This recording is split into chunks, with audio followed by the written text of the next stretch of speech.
Groupe Station Canada, le chemin de la formation. Bonjour à tous et bienvenue à, notre 5e émission. Aujourd'hui, très content de vous présenter notre invité. Il faut savoir que, on veut mettre à l'avant-plan plusieurs entrepreneurs, mais multigénérationnels, pardon.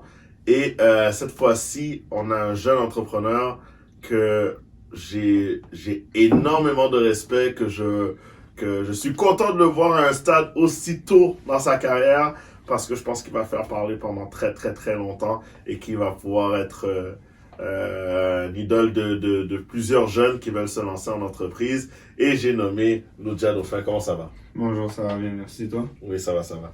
Noudia, propriétaire de Central. Comment ça va? Puis avant qu'on rentre dans le vif du sujet, t'as une boutique de souliers, principalement, de vêtements et de souliers. Et dans cette période pandémique, on a tous lancé des initiatives. Est une initiative un peu qui a été mise à l'avant-plan en raison de la pandémie. Toi, comment tu as reçu ça alors que tu étais en plein dans des ouvertures de magasins? Mais c'est sûr que là, c'était un peu compliqué parce que le moment où la pandémie est arrivée, c'était fin de mois de mars. Ouais. Fin de mois de mars, c'est le début du relief, comme on peut dire au niveau business, parce que février, fin janvier, c'est assez slow à cause du rush de Noël. Ouais. Alors là, les magasins ils commençaient à aller mieux, ça commençait à rouler, puis boum, la pandémie. Du moment que ça commence OK, enfin, on va être capable de payer certains bills, OK. Pandémie. Fait que là, c'était comme zut. Par contre, nous, je veux dire, un parti chance, une partie travail. On avait commencé justement à rénover notre site internet. Okay. Avoir une nouvelle équipe de marketing, tout ça, refaire tout notre site internet. Alors, une semaine environ avant la pandémie, là, on a relancé le nouveau site. Puis là, nos ventes en ligne ont fait beaucoup plus de ventes qu'avant. Okay. Puis là, quand la pandémie a commencé, nos ventes en ligne, mais d'avant la rénovation du site internet, puis après, on fait un 14x, genre 14x. Ils ont multiplié 14 fois. Wow. Alors, ce qui est arrivé a justement matché les ventes qu'on faisait dans tous les magasins en même temps, environ dans ces périodes-là. Alors, c'est sûr que grâce à ça, ça nous a permis OK, peut-être qu'on n'a plus le magasin, mais on fait autant de ventes en ligne. Okay. Juste que la façon qu'on roule est très différente. Maintenant, c'est plus servir des clients, c'est répondre des emails, fur et à mesure. Alors, c'est dans ce côté-là qu'on a réussi à aller. C'est ça qui nous a permis d'avoir une ouverture, je dirais pas fluide, très dans tous les sens, surtout avec les riots qu'il y a eu sur Sainte-Catherine. On a eu à placarder le magasin, déplacer l'inventaire une semaine avant l'ouverture, puis après le rapporter au magasin. C'était une grosse aventure, mais sans le site internet, on aurait eu beaucoup de difficultés. Fait que je suis content qu'on ait eu notre site, puis ça nous a permis de justement connecter plus avec notre clientèle qui est un peu plus loin. Oui. Alors c'est vraiment l'internet, grâce au site internet qu'on a vraiment travaillé dessus à l'avant-plan. Exactement. Ça nous a permis d'avoir une pandémie plus fluide, parce que c'est un avantage et un désavantage. Parce que le gouvernement donnait beaucoup des subventions que le gouvernement donnait, c'est pour les business qui allaient mal. Et nous, étant une business qu'on a réussi à faire le même montant qu'on faisait en magasin, en ligne, ils étaient vous êtes correct. Okay. Pas besoin de subvention, fait qu'on a vraiment, on l'a fait sans aide. C'est une belle nouvelle, en fait. Ouais, c'est bon, mais en même temps, c'est sûr qu'un 20-30 000, ça aurait aidé, mais non, on l'a fait sans, fait que, ouais. Mais justement, j'aime ça le fait que tu dis que tu as fait sans et tu as fait ton propre truc, parce que si on revient à la base, parce que c'est ce qu'on veut parler, on veut revenir à toi qui a maintenant 20 ans depuis quelques semaines. Ouais. Et que tu es rendu à ton 3e magasin. On va ouvrir le 4e à Laval. Vous allez ouvrir le 4e magasin, c'est incroyable. Comment ça a commencé tout ça? Là, je te ramène avant, peut-être à ton adolescence. Quoique tu es sorti de l'adolescence il n'y a pas trop longtemps, là, mais je veux dire, à ton adolescence, à savoir comment ça a commencé. Est-ce que tu étais déjà prédestiné à être un entrepreneur? Je définitivement pas. Comment dire, du côté de ma mère, du côté de ma famille, un côté, toute ma mère, c'est juste, comment dire, ceux qui ont fini l'école, professeur, avocat, travailler dans des organismes gouvernementaux, tout ce qui est là. Puis là, du côté de mon père, c'est juste des artistes. Alors, c'est vraiment, entrepreneur, il y a pas un nom. Peut-être que de chaque côté, j'ai quelqu'un qui a fait de l'entrepreneuriat ou qui est dans les stocks un peu, mais entrepreneur en tant que tel, j'en ai aucun vraiment dans ma famille. OK. Que ce soit du côté de mon père ou ma mère. Mon père, quand il avait mon âge, il a plus le côté hustler que, je dirais peut-être entrepreneur. Lui, à mon âge, il faisait la même chose avec des voitures. Il flippe des voitures, il le fait encore. Puis il arrive toujours à se débrouiller, à avoir des petits projets de droite à gauche. Mais entrepreneur en tant que tel, je crois que je suis pas mal le premier. Fait que c'est sûr que c'est différent quand même. Ben, quand t'as commencé, on va dire, parce que je me rappelle, on s'était déjà parlé à, comment dirais-je, version Instagram, là, qu'on faisait le testing, et tu m'as dit que t'as commencé, t'avais essayé quelques trucs, mais peux-tu nous raconter un peu ton histoire, comment ça a commencé tout ça? Depuis que je suis jeune, j'ai toujours aimé la forme de la sneaker, sans vraiment connaître une brand ou savoir quel drop de quelle année, quel artiste ou quel athlète l'a porté. Je vois une chaussure haute avec une tongue épaisse qui montait, j'étais comme nice. Fait que là, au fur et à mesure, j'en voyais, puis au fur et à mesure, j'ai commencé un peu à comprendre. Mais j'ai jamais vraiment eu, mes parents, ils m'ont toujours acheté des chaussures, j'avais des G-Hawk, j'ai jamais eu Nike ou Adidas avant mon âge, j'ai comme 14 ans, 15 ans. Alors, mais tu faisais de la danse avant aussi? Ouais, j'en venais, ouais. Ah, ok. Puis là, une fois, je crois que quand je partais d'Haïti, République dominicaine, parce que je vivais là pendant 2 ans, okay. On est allé dans le market en Haïti, on est descendu, j'ai acheté ma paire de Converse, je sais pas si elles étaient vraies ou fausses. C'est pour 70, ça équivalait à 70 $ canadiens. Je les portais, puis là, c'était ma première paire de sneakers. Okay. Là, j'étais content, j'arrive au Canada, puis là, j'arrive à l'école avec ma paire de Converse, là, je fais tout le monde avec des Nike, je suis comme, oh, ok, peut-être pas. Ok. Fait que là, pendant ce temps-là, je regardais beaucoup sur Internet, ok, je commençais à apprendre, c'est quoi, ok, ces genres de choses-là. L'ami de mon père m'a donné plein de paires usagées, mais j'étais content, puis au fur et à mesure, genre, j'ai commencé vraiment à avoir le knowledge sans vraiment avoir les paires, parce que j'étais un jeune à Montréal-Nord, j'avais juste pas l'argent, puis c'est ça, c'est une aventure, fait qu'au fur et à mesure, je regardais, je dirais pas trop, mais comme du 3, 4, 5 heures des fois de vidéos de chaussures par jour, tous les jours. La passion est mienne là. Ah ouais, moi je regardais ça. Okay. Je pouvais différencier une vraie puis une fausse sans jamais avoir tenu la paire dans ma main, juste parce que j'étais brainwash dans ça, je faisais pas mes devoirs, whatever. Je faisais juste regarder ça. Fait que là, au fur et à mesure, j'ai regardé ça. Puis j'ai commencé à de plus en plus danser. J'avais un groupe d'amis, on dansait. Puis là, dans le groupe d'amis, il y avait un autre gars qui aimait vraiment les chaussures, mais qui était un peu dans la même situation que moi. Puis au fur et à mesure, on a commencé à danser dans la rue, sur Sainte-Catherine, peut-être certaines personnes s'en rappellent. Je dansais dans le métro Jean Talon après nos cours de danse.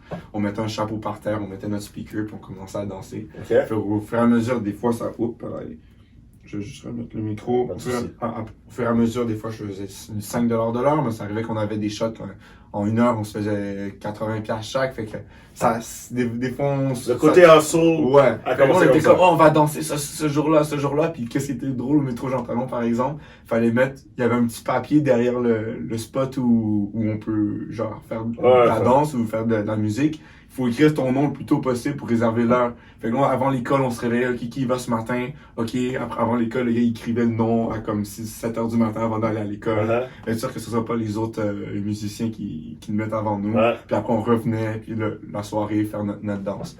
Fait que c'était cool. Fait que j'ai fait ça pendant un bout de temps. Puis au fur et à mesure, j'ai essayé d'économiser assez pour être capable de m'acheter ma première paire. Les Air John F9 Baron. Puis là, c'est un gars que j'avais vu sur Kijiji. Là, j'ai pris la chaussure, je l'ai regardé. J'étais comme, ok, ça, je sais la couture. Ok, ils ont l'air corrects. Boum, j'ai acheté. Puis là, donc, t'avais une paire aussi que tu voulais acheter. Tu as contacté sur Kijiji parce qu'elle n'était pas... Tu pouvais pas la trouver au Foot Locker. Tu pouvais pas la trouver... C'est des paires limitées. C'est des paires de collection limitées. Donc, tu as contacté, puis comment ça s'est passé? Est-ce que le gars était surpris que comme un jeune arrive puis il connaît toutes les... C'est sûr qu'il y en a pas mal des jeunes qui aimaient ce genre de trucs-là. Juste que, comme je regardais ça, j'ai pris comme actuellement, maintenant, je peux prendre un 30 secondes. Je suis comme, ok, je sais exactement quoi checker. Mais là, je suis en train de checker par 15 minutes. Le gars était comme, ok, genre. Là, j'ai dit, ok, je vais en prendre. Fait que puis là, mon père, il a dit, ah ouais, tu peux pas négocier, genre. Puis comme non. Fait que là, j'ai pris la paire, c'était ma première paire. Puis c'était génial, mais le truc, c'est que j'avais comme 14 ans. Fait que 6 mois après, j'avais continué à danser, à m'acheter plein de paires. Puis là, je suis rendu à un niveau, ok, j'ai comme 10 paires de chaussures, j'ai ma collection, je l'emmène dans ma chambre, j'ai mon spot et tout. Puis 6 mois après, elles me font toutes plus. Parce que j'avais grandi d'une demi-taille. Fait que là, j'étais comme, qu'est-ce que je vais faire? Fait que là, c'est là que j'ai commencé justement à les échanger, à les vendre. Puis un jour, dans un deal comme un homme, j'ai fait un profit sur la paire. Mais je veux, juste pour qu'on puisse, pour que, il y a des gens qui vont pas comprendre la game du resale des souliers. Donc, quand tu achètes des souliers de collection comme ça, là, comme ta première paire, t'avais coûté combien? 250. Ok, donc 250, on a 14 ans. Ouais. T'as travaillé toi-même, t'as fait de la danse dans le métro. Ouais. On dépense 250 pour ta première paire mais théoriquement, si tu la prêtais usagée à la base? Non, elle était neuve. Elle était neuve, donc 250 de collection. Ok. Donc, suite à cela, t'es arrivé à un point où t'as vendu une paire de souliers, Ouais. puis t'as fait un profit. Je te laisse continuer. Puis c'est ça, j'avais fait la ligne pour une paire de chaussures, puis finalement, j'étais comme, ok, je vais la garder jusqu'à cet été, parce que tout le monde va les porter en hiver, ils vont être sales, puis là, cet été, j'étais un des seuls qui les avait encore, genre, clean, neuf. Fait que là, j'ai mis de côté, mais je dit, ok, parce que j'ai mon oncle qui est sneakerhead, puis il me disait, ouais, justement, il y a des paires de chaussures. Michael Jordan a porté celle-là dans le match, pas celle-là. Fait que celle-là, elle vaut 600 à la place de 250 comme celle-là. Fait que je commence à. Il y a comme une valeur, puis ils sont toujours limités. Fait qu'il y a une demande. Des fois, il y a des collaborations avec des artistes. Fait qu'une paire peut devenir beaucoup plus exclusive, des fois, dépendamment de la quantité de la paire. Fait que les fanatiques sont prêts à payer plus cher que le prix qui sont sortis en magasin, parce que si. Il y a 100 personnes qui veulent la paire de chaussures, mais il y a juste 20 paires en magasin. Mais les 80 autres sont peut-être capables de payer 10$ de plus. Mais si quelqu'un est capable de payer 10$ de plus, l'autre la veut plus, il va payer 20$ de plus. Tout à fait. Au fur et à mesure. Exactement. Exactement. Fait que là, au fur et à mesure, ça monte plus haut. Fait que là, j'ai juste pris la paire de chaussures. Ok, je vais la garder. Mais si je suis pour la garder, je vais juste prendre une photo, je vais la mettre sur Kijiji, on va dire. J'ai acheté 320, je vais la mettre 600. Je voulais pas vraiment la vendre, je voulais juste voir. Je l'ai posté. Puis il y a des gars qui me disent, ok, je te donne 400, mais non, j'étais comme, non, j'avais pas trop envie, parce que je voulais la porter à la base. Puis un jour, il m'a dit, ok, j'ai un gars, t'as vraiment le 11, parce que c'était un des seuls 11 que j'avais sur Kijiji. Ok, je viens maintenant 500$. Puis là, 500$, j'étais comme, wow! Ça, c'est beaucoup d'argent, là. C'est comme, c'est genre, ça, des belles 20, fait que j'étais comme, 500$. Fait que là, le gars, il vient, j'ai jamais vu autant d'argent de ma vie. J'ai vu 500$, j'étais comme, je l'ai recompté genre 8 fois, genre, j'étais comme, wow! Genre, j'avais ça d'argent avant, puis maintenant j'ai ça, puis là, j'ai fait, ok, il y a peut-être quelque chose avec ça. Fait que là, au fur et à mesure, j'ai commencé à acheter des chaussures, j'enlevais les roches en dessous, je les nettoyais, je trouvais des deals. Puis c'est là que j'ai commencé justement à acheter puis revendre des chaussures. Ok. Et là, donc, tu commences à en faire souvent. Et j'imagine que tu emmagasinais tous ces souliers-là, quoi, chez toi? Ouais, c'est ça. Donc, au début, j'étais où en ce moment? J'étais chez mon père à Montréal-Nord. Puis là, j'avais mon garde-robe où je mettais mes chaussures, je prenais des photos dans mon autre placard, je prenais des photos, j'enlevais tous mes trucs d'école que j'ouvrais jamais. Là, je mettais ma paire de chaussures, je prenais une photo, je mettais mon nom, je les postais sur Kijiji, dans les groupes, certains, il y a des groupes Facebook pour ça. Puis c'est là que j'ai commencé justement à être capable d'en vendre droite-gauche. Ouais. Puis c'est à ce moment-là que tu t'es dit, est-ce que c'est à ce moment-là que comme tu as senti que, comme, ok, on a quelque chose là, ok, je veux faire ça, ou c'est encore tôt dans le processus? Pas encore. J'avais commencé à vendre, puis c'est sûr, des fois, il y avait des moments où je vendais 2 paires par jour, il y a des moments où je vendais une paire à chaque 3 jours. Tous les jours après l'école, je courais chez moi, je mettais les chaussures dans le sac, je prenais l'express, j'allais soit à mon cours de danse ou j'allais au centre-ville. C'était comme 1h30 de trajet à cette heure-là avec les bus, parce que j'étais au fond de Montréal-Nord, loin. Là. Fait que là, j'arrivais au downtown, je rencontrais un gars au Santiton, après je montais, j'allais voir un autre gars dans Westmont à Villa-Maria, puis là, je faisais tout le loop, je revenais chez moi à 10h30, j'avais l'examen le lendemain, j'étudie pendant 1 minute, pas une minute, mais genre 30 minutes. Je mets mon truc en dessous de mon oreiller parce que c'est une technique. Puis là, le lendemain, j'allais à l'école, je faisais mon examen, puis après l'école, tous les jours, je faisais juste prendre mes paires, aller acheter des deals au centre-ville ou aller loin à Côte-Vertu, c'est un coin perdu, là, Fairview. Là, je savais même pas qu'il y avait des gens dans ce côté-là de Montréal. Je savais même pas que ça existait. Fait que là, j'ai appris qu'il y avait, il y a des gens ici, puis j'aime les sneakers. Fait que j'ai commencé justement à faire des droites-gauche tous les jours après l'école. Des fois, pendant l'heure du midi, je mangeais pas, je allais à la poste, déposer une paire, je la faisais shipper. Après, fait que c'était vraiment c'était une routine. Ok. Une grosse routine, ouais. Ok, donc là, tu commences ta routine et tout. Puis là, quand est-ce que tu te dis, à quel moment tu te dis, ok, mais il y a quelque chose, puis là, il faudrait que je vois si je prends ça plus au sérieux. Je crois que j'avais fait ça pendant environ 6 mois, que j'avais flippé droite-gauche, droite-gauche. Puis là, j'avais pris une petite pause de comme 1 mois, 2 mois, je crois que c'était la fin des écoles, les examens et tout ça. Puis après, j'ai rouvert mon placard, j'ai fait « Hey, je sais que je les ai postés partout, cette là. Il n'y a pas une personne à Montréal qui sait pas que j'ai cette chaussure-là dans cette tête, tellement j'ai essayé de les vendre. Mais j'ai essayé de me relancer. Fait que là, j'ai pose, j'ai essayé de retrouver des deals. Puis là, je commence à vendre. Puis là, j'ai fait un move que je crois que ça a été très intelligent. À ce moment-là, l'Instagram aux États-Unis pour les sneakers, ça marchait bien. Mais à Montréal, personne n'avait un Instagram. Même les plus gros revendeurs n'avaient pas Instagram. Mais j'étais comme. J'ai peut-être essayé. J'ai commencé à mettre mon Instagram. Puis là, je faisais mes petites business cards. Fait qu'à chaque fois que je vendais une paire, j'étais comme, hey, si tu veux une autre paire de chaussures un jour, j'ai mon Instagram. Fait que là, ça m'a créé genre une sorte de clientèle de gens qui pouvaient vouch for me. Ils envoyaient leurs amis voir la page. Puis en même temps, c'était OK, ils pouvaient voir qu'est-ce que j'avais. Puis fait que ça m'a créé genre une sorte de récurrence parce que justement, les gens ils savaient que j'étais legit tout. Puis s'il y avait une deuxième paire qui voulait un jour, ils disaient ah, celle-là, tu l'as-tu encore? J'ai acheté cette paire-là la dernière fois, on se rencontre au même endroit. Tu me l'as fait dessus 20$ moins cher. OK, je viens. Puis là, justement, je faisais cette vente-là. Puis au fur et à mesure, ça m'a créé cette petite communauté parce que c'est sûr, à 20, 30, 40 followers, je faisais pas de vente.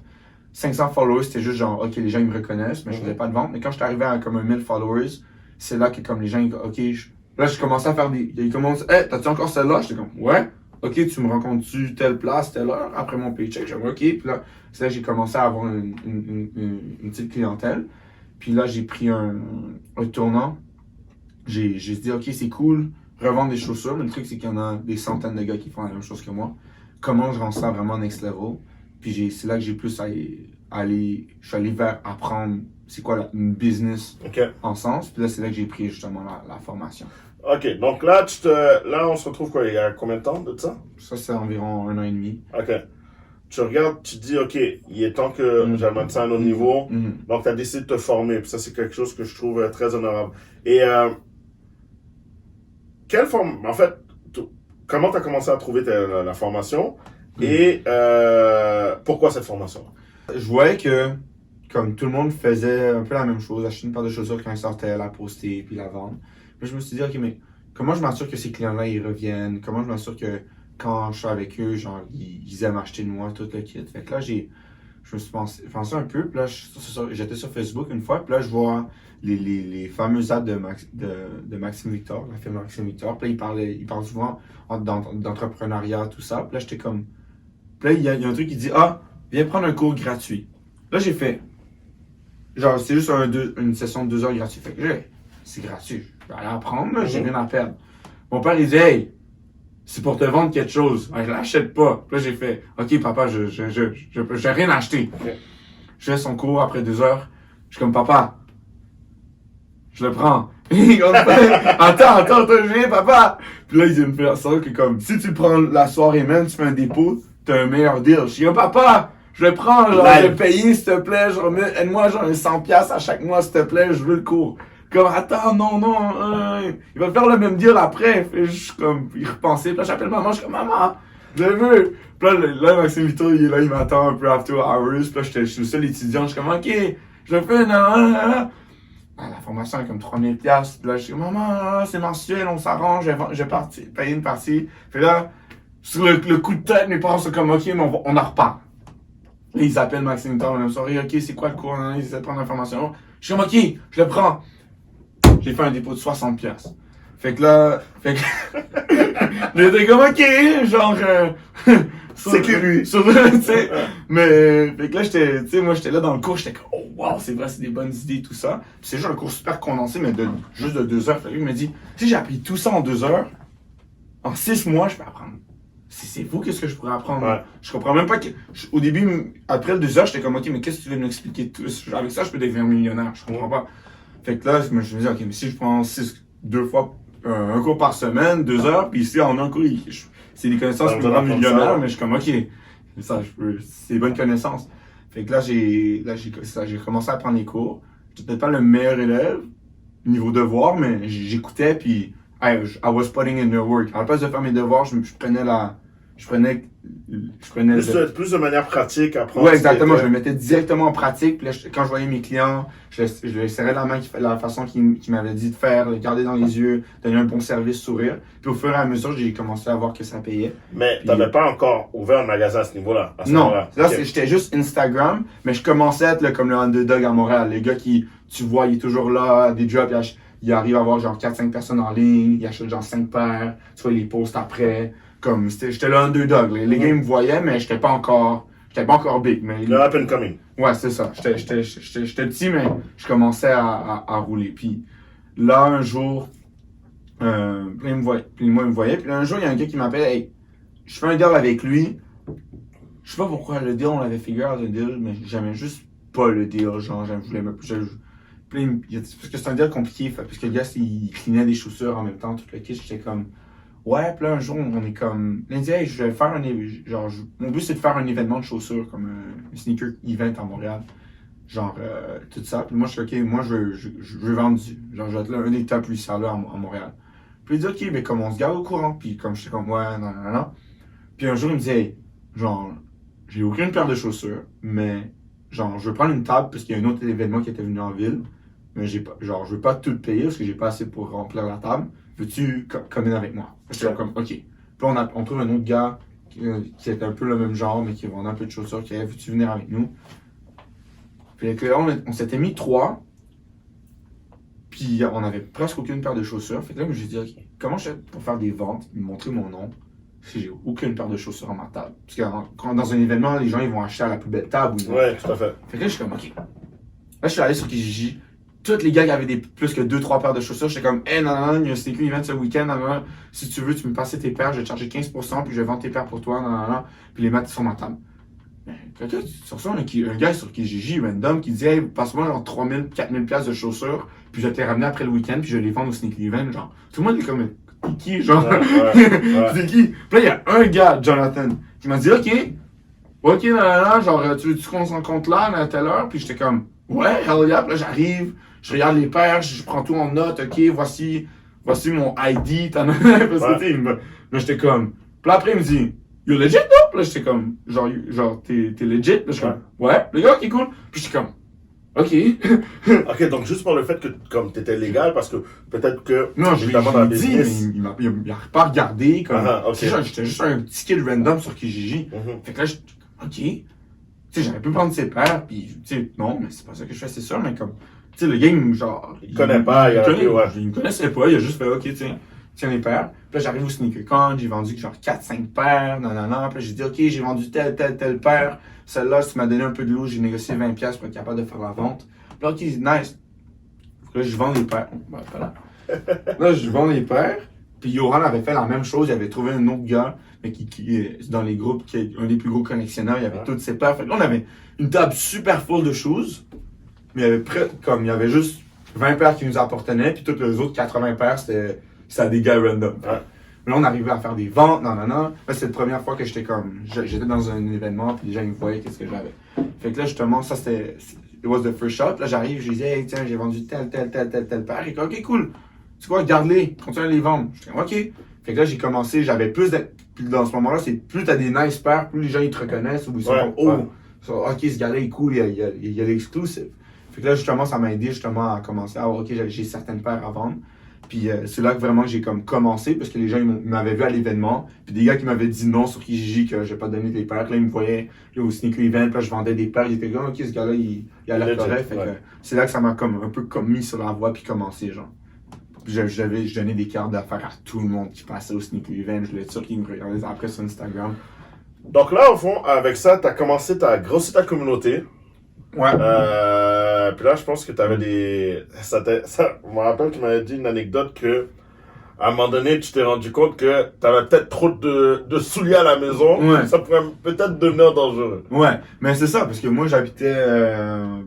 je continuais, puis là, je vendais, puis là, je commençais à aller faire des trips à Ottawa, Toronto, quand il y a des événements, vendre des paires. Puis là, je commençais à être comme l'underdog qui est comme rendu pas de overdog, genre, mais un dog, là, comme... Ouais. Quand les gens me voyaient un release, c'était comme, OK, il y a au moins 5 paires qui partent aujourd'hui. Ouais. J'arrivais devant le release sur Adidas, j'achetais les paires de Yeezy du moment qu'ils sortaient. Puis là, des fois, il y a des employés qui m'aimaient pas, des fois, il y en avait qui me textaient après, ils disaient, hey, j'ai 4 paires, veux-tu me payer plus? On se rencontre derrière le store, tu sais, tu dis là à personne. Puis là, je commençais à avoir ces trucs-là. Je faisais des pre-orders parce que je savais que j'étais capable de sécuriser certaines paires avant la sortie. Fait qu'il y a des gens qui voulaient être sûrs de l'avoir. Ils disaient, OK, je t'envoie l'argent, puis genre, tu me garantis une paire. Garde-moi une paire, ouais.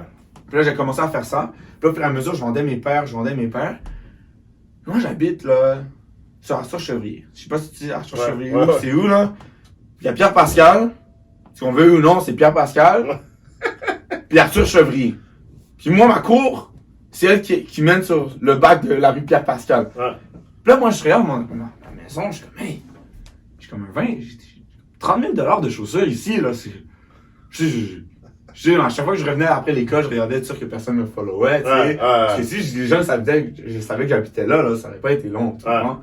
Fait que, peut-être pas été long, mais, tu sais, j'avais ce stress-là, là. Tu sais, à chaque fois que je revenais à la maison, ok, mes chaussures sont là, ok, ouf. Fait que là, je commençais à faire ça, puis là, je suis comme, ok, au fur et à mesure, c'est ça, ça continuait. Puis, au fur et à mesure, au fur et à mesure, j'étais comme, ok, qu'est-ce que je fais? Puis là, j'ai vu, ok.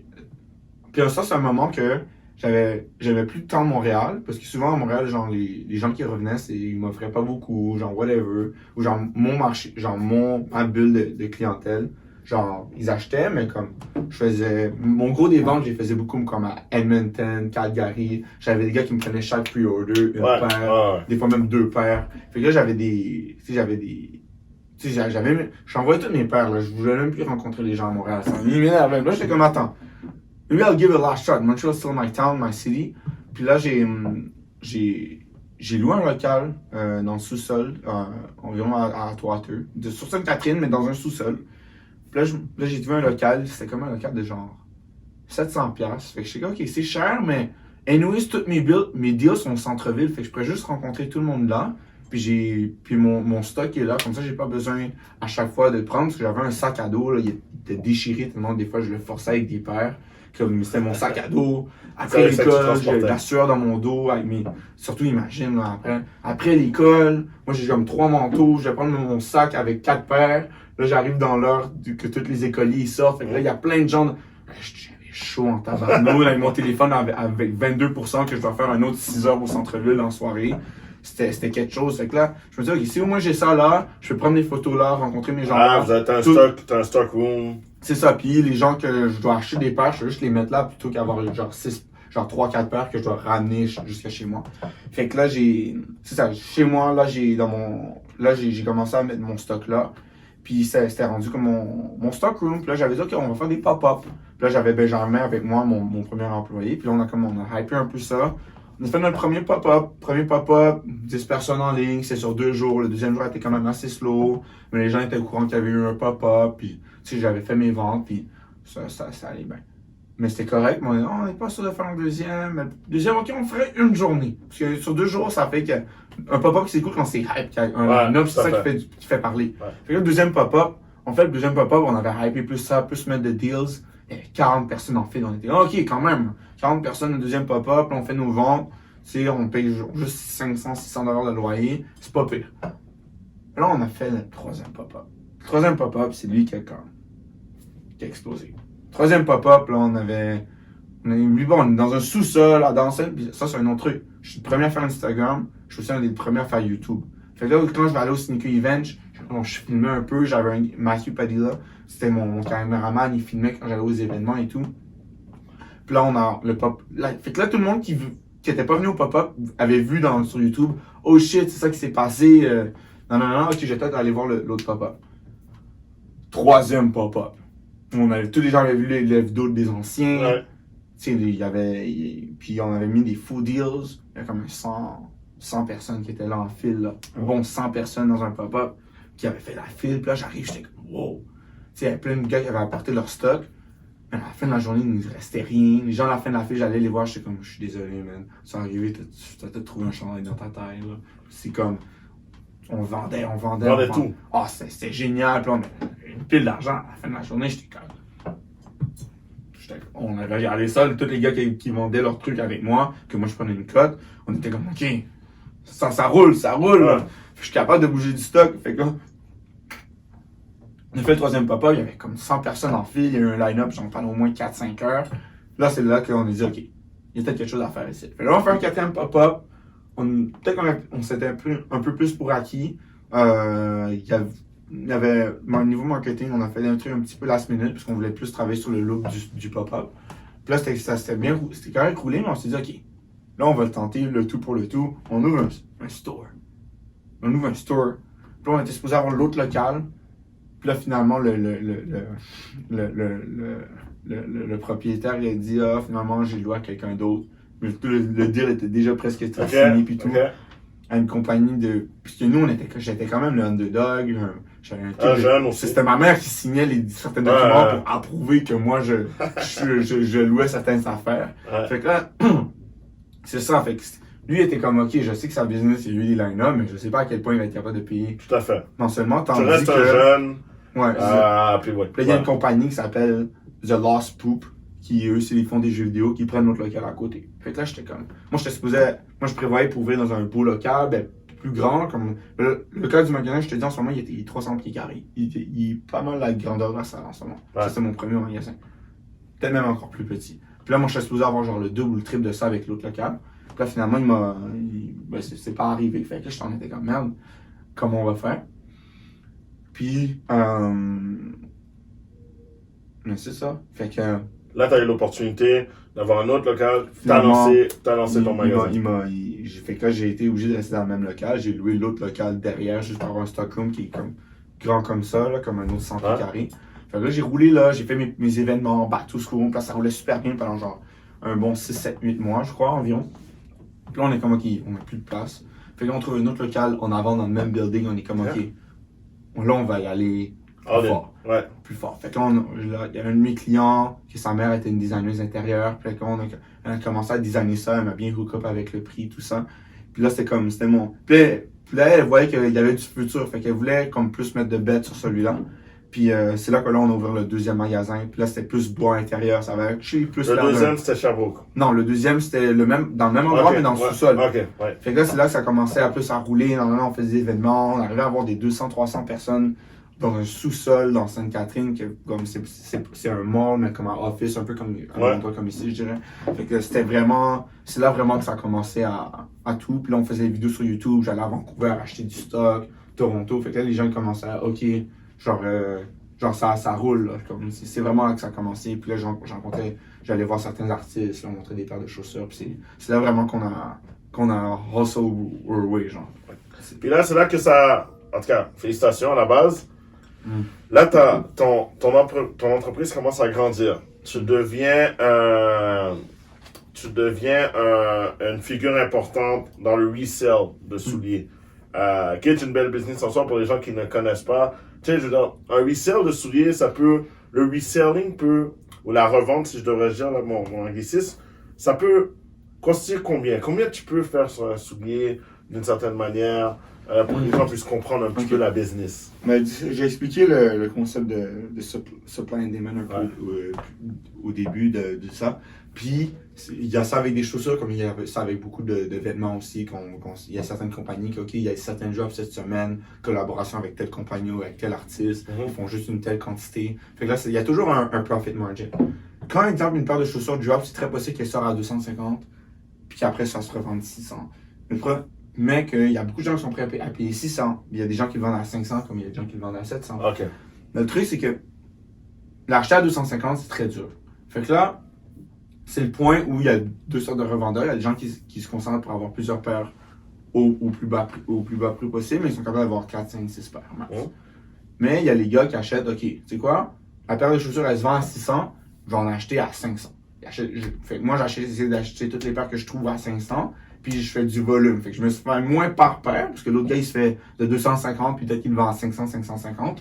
Mais moi, j'essaie de trouver. Puis il y a des gars qui essayent de l'acheter à 400, puis de la revendre à 600 ou à 700. Mais moi, j'essaie de faire le moins de profit par paire, mais d'essayer de faire du volume. J'achète le plus de paires possible, que je vois qu'il y a de la demande. Je mets un petit marqueur dessus, puis j'essaie de vendre le plus possible. Puis c'est là que justement, genre, je suis capable de supply plus de personnes. Fait que c'est là que ça commence le mot, il commence à passer. Fait que c'est dans ce côté-là du resell que moi je me suis concentré, c'est d'essayer d'aller plus. Ok, donc toi, tu as pris une certaine stratégie à faire un peu moins de marge sur chacun, mais d'aller en volume, ce qui est arrivé à aller chercher plus de monde et augmenter la popularité. Mais quelque chose qui est très important, c'est que toi, dès le départ, tu as compris l'importance, c'est un peu plus de ta génération aussi, mais l'importance des réseaux sociaux. À quel point les réseaux sociaux ont pris une place importante dans ta business. Puis c'est important qu'on en parle parce que certaines business qui sont un petit peu plus archaïques ou des gens qui sont un petit peu plus vieux ne comprennent pas cette importance-là. Ouais, mais selon moi, c'est sûr, c'est les réseaux sociaux qui ont réussi à me faire connaître. Parce qu'au début, j'étais un underdog. Genre, personne ne me connaissait. Des fois, je vendais sur Kijiji, mais Kijiji, le gars, il sait plus t'es qui, là. Tu le contactes par l'application Kijiji, t'as même pas son email. Fait que là, j'ai dit, ok, mais genre, c'est les réseaux sociaux, je peux apprendre à me faire connaître, puis je peux aussi juste être capable de revendre à ma propre clientèle parce qu'ils savent que je suis legit. Tu fais ça, exactement. Une fois. Fait que là, c'est ça que je trouvais que c'était super cool avec les réseaux sociaux. Puis YouTube, ça permettait aux gens de me connaître, me sans vraiment, genre, être avec eux. C'était juste ça sur YouTube. Fait que je trouve que c'est super important. Tout business en ce moment qui met pas un certain montant de concentration sur les réseaux sociaux, selon moi, c'est triste, mais c'est ça que le COVID a fait, selon moi. C'est tous les business qui n'étaient pas vraiment assez récents sur les réseaux sociaux, puis toute la nouveauté, puis être capable de keep up avec les nouveautés. Le COVID en a rasé quand même, je trouve, une coupe, parce que les business de maman, papa, de 20 ans, qui vendent, je sais pas, genre une boulangerie ou whatever, le COVID a comme ça, mais c'est pour ça que je trouve que c'est juste un événement qui a comme, à la place d'être fait sur le prochain 10 ans, 15 ans, ça fait que maintenant, ça shut down beaucoup de business que justement, leur force n'était pas... Vous n'avez pas mis aussi autant d'énergie là-dedans. Puis je trouve ça compliqué parce que, exemple, mon père, ma mère, des fois, ils ont besoin de faire leurs réseaux sociaux pour qu'est-ce qu'ils veulent promoter, whatever, des événements, tout ça, ou genre des trucs qui sont relatifs avec leur job. Mon père est artiste, fait c'est important. C'est cool, mais eux, les réseaux sociaux, comme quand j'explique ça à des gens genre de 20, 30 ans et plus, pas 20 ans, mais du 30, 40, je trouve genre, c'est un autre monde. Ouais. Totalement. Eux, quand ils sont sur Instagram, ils voient un ads, eux sont, c'est nouveau, c'est nice, puis ils achètent, mais c'est très différent avec la jeunesse de maintenant. Fait que je trouve que justement, les réseaux sociaux ont fait c'est très important maintenant. C'est essentiel. Tout le business qui a pas de réseaux sociaux en ce moment, c'est comme si je coupais des jambes avant pour essayer de être capable de marcher parce que c'est le main. Moi, la mienne, j'ai construit mon business comme ça. Grâce aux réseaux sociaux. Si j'avais pas les réseaux sociaux, je serais pas dans ce business-là. C'est simple. Et en fait, puis là, tu as ton premier magasin puis qui part, puis tout se passe bien. Tout se passe bien, tu progresses. À quel moment tu sais que tu dois en ouvrir un deuxième? Là, moi, j'ai un problème. J'aime pas rien faire. Fait que là, je me suis dit, OK, je peux faire Black Friday cette année. Non, c'est même pas ça. Je suis comme, tu sais, au fur et à mesure, on vendait. Puis là, il y a des gars qui me disaient, c'est nice ton chat. Hein. Je dis, ouais. Avec l'accent des fois, puis la façon que les gens ils s'habillent, je suis comme, ouais, toi, tu viens d'où? Il y en a beaucoup qui disent, moi, je suis de Québec. Puis là, nous, on est venus 5 ensemble, puis on vient de Sherbrooke, là.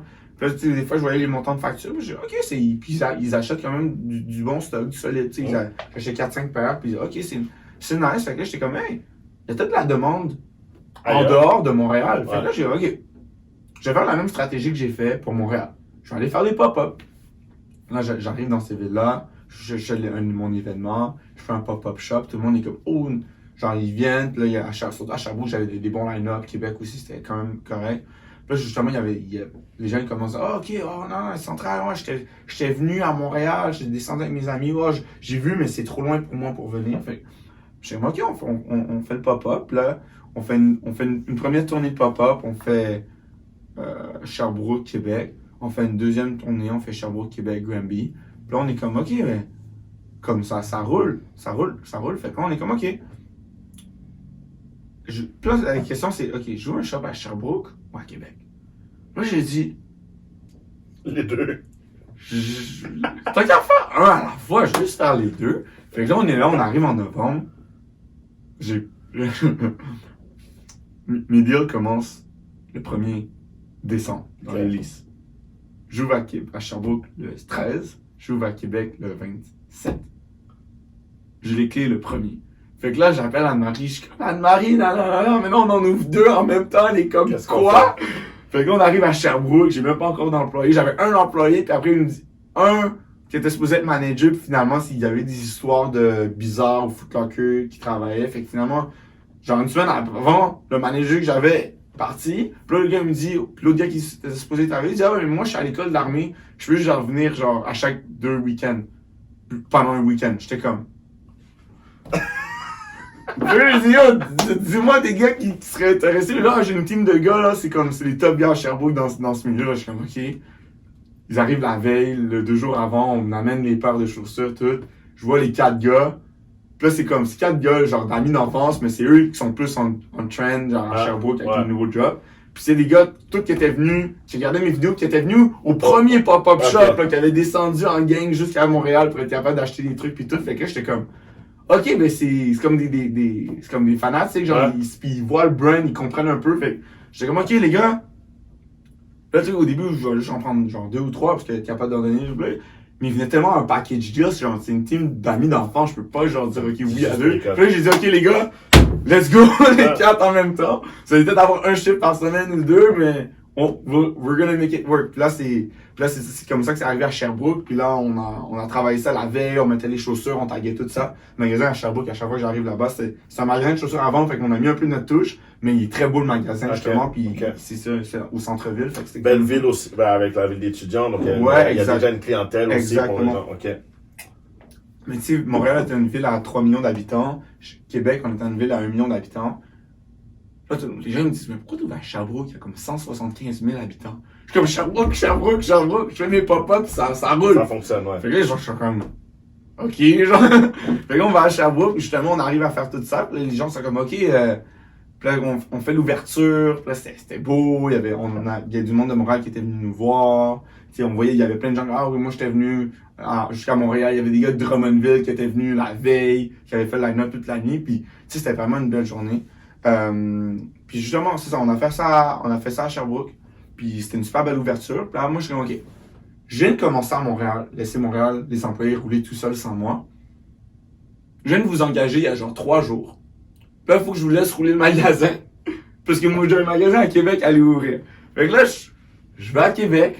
On a les clés encore une fois le 1er. Puis on doit rendre le magasin prêt, ouvert le 27. En même temps d'être assez stocké au magasin de Montréal. Et de Sherbrooke pour le reste du mois de décembre. Ouais. Fait que là, c'était, ok, je vais à Québec. On dit, ok, les gars, non, prépare ça, non. Eux, ils avaient fait des pop-up avec moi, fait qu'ils savaient un peu plus. C'est 2 gars, justement, qui étaient descendus aussi, eux-mêmes, au pop-up, qui avaient regardé toutes les vidéos. Puis c'était des gars qui venaient à Montréal, des fois, au Sneaky Event, puis là, je faisais un deal last minute. Puis là, justement, c'était des gars pareils, là, justement, qui avaient vu notre nom. Ouais, ils étaient déjà dévoués. Fait que là, on a ouvert le magasin, puis l'ouverture de Québec était quand même assez spécial. On a un gros line-up, faisait moins de 40, il y avait comme 100 personnes en file. C'était assez légendaire le magasin. Une fois, on était juste 3 employés sur le plancher, puis il y en a un qui devait partir genre super tôt. Fait que là, on était juste 2, on a juste dit à un gars, hey, qui veut travailler ici? Il y en a un qui a fait moi, ok, mets un chandail, ramène les paires qu'on t'a dit. Fait que là, c'est comme ça qu'on a commencé à rouler au magasin de Québec. Puis non, l'ouverture de Québec était assez légendaire, c'était un Black Friday, fait que ça roulait Montréal, Québec, Sherbrooke, on vendait, puis c'était quand même spécial de voir tout ça rouler en même temps. La première fois, c'était 3 magasins, Black Friday, j'avais envoyé des gens de Montréal à Sherbrooke, Montréal, ils étaient prêts, puis on a réussi à rouler la première journée. Donc là, ce petit de Montréal. Moi, j'avais genre 18 gens environ, ok. 18-19. Et là, ce petit de Montréal-Nord a commencé une business. Au fond, tu as commencé dans ta chambre. Mm-hmm. Ensuite, des pop-up. Mm-hmm. Ensuite, des locaux. Mm-hmm. Et là, on va ouvrir notre quatrième dans notre quatrième endroit, en fait. Quand tu regardes ton parcours jusqu'à maintenant, qu'est-ce que tu peux dire? Est-ce que comment tu vois ça? Est-ce que tu vois ça comme étant, ok, j'ai fait quelque chose de gros ou t'as été drive par la passion puis tu es dans cette vision de tunnel et pour toi tout est normal? Je suis pas quelqu'un qui aime ça vraiment, tant look back, puis là, ah ouais, non, c'est pas. Puis seulement look back, c'est sous. Il y a beaucoup de, ah, j'aurais dû faire ça, j'aurais pas dû faire ça. Moi, c'est juste genre, ok, go, qu'est-ce que je fais aujourd'hui? Qu'est-ce que je peux régler? Qu'est-ce qu'on peut ouvrir comme magasin? Qu'est-ce que je peux garder pour me rester occupé? Parce que depuis que je suis jeune, je suis toujours quelqu'un de projet. Puis aussi de collection.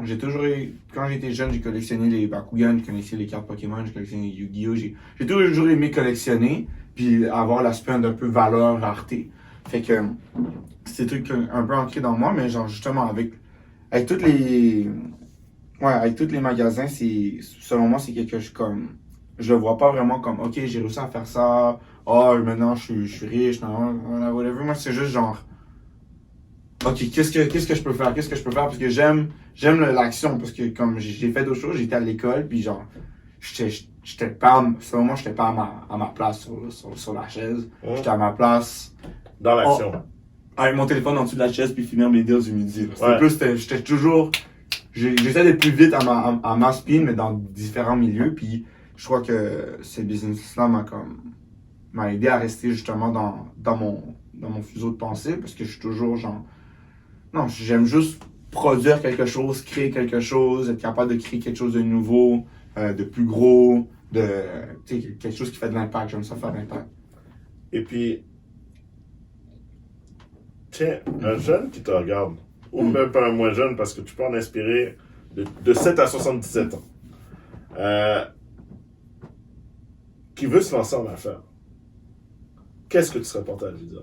Stop thinking, start doing. Genre, juste cours. Genre, go. Parce que j'entends tout le temps, ok, je commence ça du moment que la clientèle est prête, ou ma compagne, mes cartes d'affaires soient prêtes. Genre, une business, pour moi, j'ai appris ça à Maxime Victor.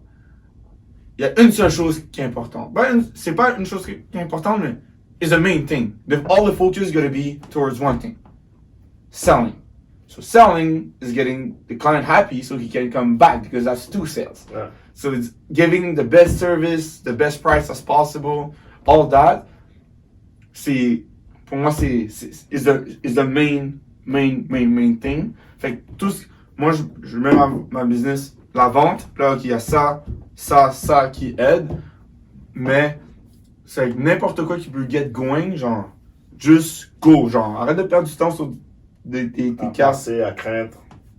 Va toc à la porte de tout le monde, monte ton produit, vois qui aime ça, vois c'est qui ta clientèle cible, essaie de voir où ta clientèle cible ont des activités, je sais pas, fais quelque chose pour être avec ta clientèle, puis être capable de voir ce qu'ils veulent. Moi, j'étais au sneaker dans les line-up, j'étais comme, ah ouais, non, tu cherches des chaussures, ah ouais, je cherche pour celle-là, puis je suis comme, ah ouais, je peux peut-être la trouver, tiens mon Instagram, nan. Fait que toujours, genre, go look for some people, mais genre, juste pas perdre du temps sur des trucs vraiment inutiles. Il y a toujours quelque chose à faire. Il n'y a jamais un moment. C'est toi qui crée ton moment. Il n'y a pas de moment pour ouvrir une business.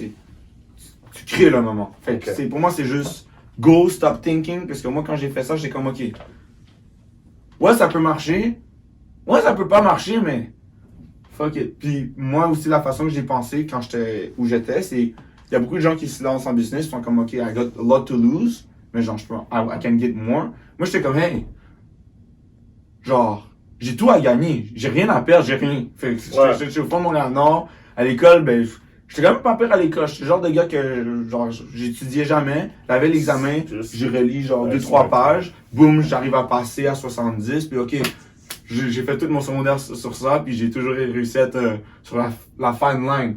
Mais, c'est sûr que si j'avais étudié plus, j'aurais pu être dans les meilleurs étudiants, mais pour moi, j'avais une facilité, mais j'aimais pas ça. Fait que moi, non, c'est juste, fait que, du moins, j'ai trouvé mon truc, c'est juste, go, stop thinking, parce que, comme, je trouve qu'il y a tellement de temps qui peut se faire perdre dans les gens qui veulent se lancer en business, à juste penser, ok, comment je vais faire ça, comment je vais faire ça.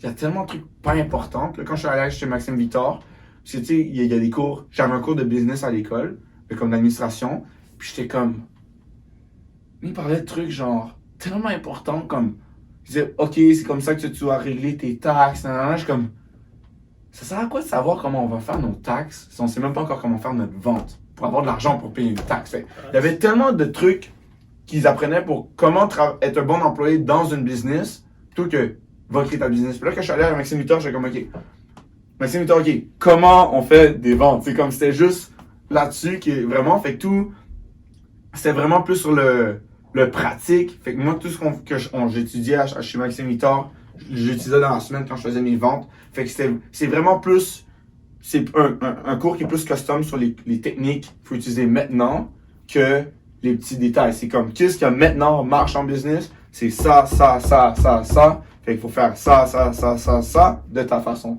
Fait que là, c'est comme, chaque semaine, il y a des présentations. OK, je vais faire ça de telle façon. Je suis allé à tel événement. C'est ça dans ma business. Fait que là, c'est vraiment sur ça que je trouve que j'ai aimé maximiser. C'est vraiment sur ça. Et le mindset aussi entrepreneurial. Parce que dans le cours à l'école, c'est toutes les formalités. Mais c'est pas ça qui va rendre quelqu'un un bon entrepreneur. C'est les livres. Je suis sûr que tu entends parler des livres, genre Père riche, Père pauvre, réfléchir, devenir riche. Tous ces livres-là, fait que moi, je lisais des livres. Je lisais pas mes livres d'école, je lisais juste la dernière page, puis la première, avoir une idée pour mes livres d'école, je les mettais de côté. Là, je lisais mon livre d'entrepreneuriat, je le mettais en audio, puis genre, ça a aidé mes notes parce que je lisais rien sinon, parce que j'aimais pas ce que je lisais à l'école. Ouais. Je suis désolé, mes profs de français, ils m'ont juste donné des cours d'enfants en dépression. Je suis désolé, mais j'aime pas apprendre ça. Je vais devenir en dépression moi aussi si je lis ça tout le temps. Fait que là, moi, j'ai livre d'entrepreneur back à back, puis c'est ça qui m'a donné le mindset. Puis chez Maxime Victor, c'est toujours sur l'action, être rapide. Fait que moi, c'est à chaque fois écouter des podcasts, c'est toujours sur le bon mindset de crocher, de toujours avancer. Fait que c'est vraiment ça que j'ai aimé chez Maxime Victor. C'est que oui, ça apprenait comment faire une bonne business, mais ça apprenait comment setter ton mindset pour être toujours être le meilleur entrepreneur possible. Ma dernière question. Lodja dans 10 ans. Oh my God. Moi, je pense pas. I just run. I just go. So, in 10 years, je crois pas que j'ai juste être en sneakers, ça c'est sûr. Je vais commencer à mettre mon argent en immobilier. Pas pour une raison, économique, parce qu'honnêtement, il y a tellement, à mon niveau, il y a plus d'argent à se faire en chaussures qu'en immobilier. Puis moi, oui, je sais que c'est pas cool les gens disent, OK, en business, il faut que tu penses au long terme. Oui, je pense au long terme, mais je pense aussi au short term. Puis genre, c'est sûr que l'immobilier, exemple, c'est quelque chose qui est plus, c'est des valeurs sûres. Éventuellement, ouais. Mais c'est des trucs qui peuvent, OK, tu fais 5% par année si t'es chanceux de upcome. Tandis qu'en chaussures, je vends une chaussure, j'ai déjà fait plus que mon 5%. Je préfère acheter des chaussures puis faire des chaussures, mais dans 10 ans, écoute, je vais peut-être avoir d'autres zéros de plus dans mon net worth. That's all parce que genre, j'ai des goals pour plus longtemps. Même pour moi, pour être capable d'avoir ces goals-là, il faut avoir une certaine stabilité financière. Fait que moi, c'est juste d'être capable d'avancer dans tout ce que je fais, faire quelque chose que j'aime, puis je suis capable de faire de l'argent avec. Parce que je trouve que l'argent, ça permet d'avoir une certaine liberté dans la vie, d'être capable de faire pas qu'est-ce que je veux quand je veux, mais avoir la possibilité de faire qu'est-ce qui me tente un peu quand je veux, puis de le faire connecter avec mon travail. C'est exemple, si j'ai envie de voyager, mais il y a un sneaker event à tel endroit, je vais y aller, puis j'ai acheté des trucs pour que le trip est payé, puis je me suis fait du profit sur le trip, en place de j'allais puis prendre des vacances. Pour moi, ça n'a aucun sens. Fait que dans 10 ans, en business, c'est sûr, mais peut-être avec plus que juste des sneakers. Lodja, merci énormément parce que c'est un vent de fraîcheur que tu amènes. Pour ceux qui viennent d'endroits, de n'importe où, mais surtout des jeunes qui vont venir d'endroits, on parle souvent malheureusement, de Montréal-Nord, de Saint-Michel et de plusieurs agglomérations comme ça. Et des fois, on manque d'exemples. Et je suis content d'avoir invité sur le plateau un exemple de oui, c'est possible, avec le travail, la passion, la formation aussi, parce qu'il faut... Puis la formation, c'est pas seulement l'école, c'est le fait d'avancer. Lodja, merci énormément d'être venu sur notre plateau. Et l'équipe de Comment dirais-je, je te souhaite le succès. Merci. Et qu'on puisse refaire cet exercice-là dans 5 ans, dans 10 ans. On verra. Et voir où est-ce qu'on serait rendu. En effet. Merci. Merci beaucoup. Merci, Lodja. Merci. Vous suivez Groupe Station Canada, le chemin de la formation.